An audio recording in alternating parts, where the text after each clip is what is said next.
The wife of a Russian conscript and a participant in a Way Home movement, Maria Andreeva, says the military authorities began to take an active interest in the soldiers whose wives were demanding that they be allowed to go home. They threatened that the conditions of service for their relatives will be made unbearable. The Military Registration and Enlistment Office asked for a character reference from the battalion commander, and then some general was interested in him. The battalion commander tells my husband, "Your wife should finish with all this. Like this won't end well." He hints that they will send my husband to the front line. If such an order comes from above, the battalion commander will not be able to do anything. Maria Andreeva, participant of the Away Home movement, in an interview with the publication We Can Explain. According to Maria, at least 3 women, the wives of Russian conscripts, have already faced a similar problem. Gladkova's husband received several wounds at the front line. After a week of treatment in a hospital in Russian-occupied territory of Ukraine, they wanted to discharge him and send back to the front.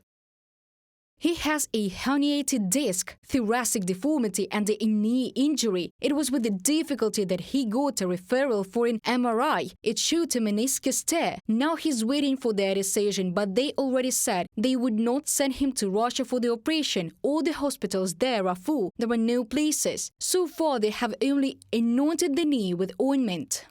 Maria Andreeva, participant of the Away Home movement, in an interview with the publication We Can Explain.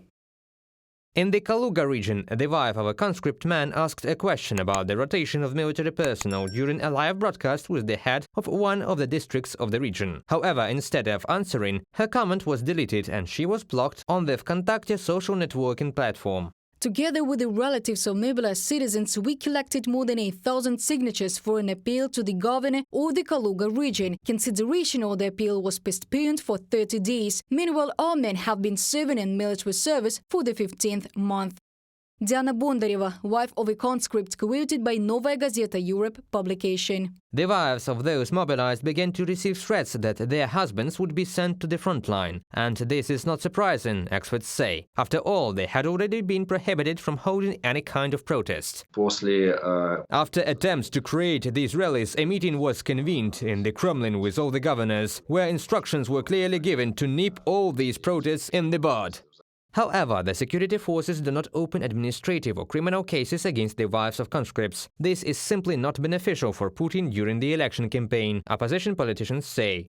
To start fining or imprisoning these wives en masse is extremely unprofitable for the Kremlin because it will look very bad even to its nuclear audience. Although lately the Kremlin doesn't care about it more and more, but they still try to cozy up to it.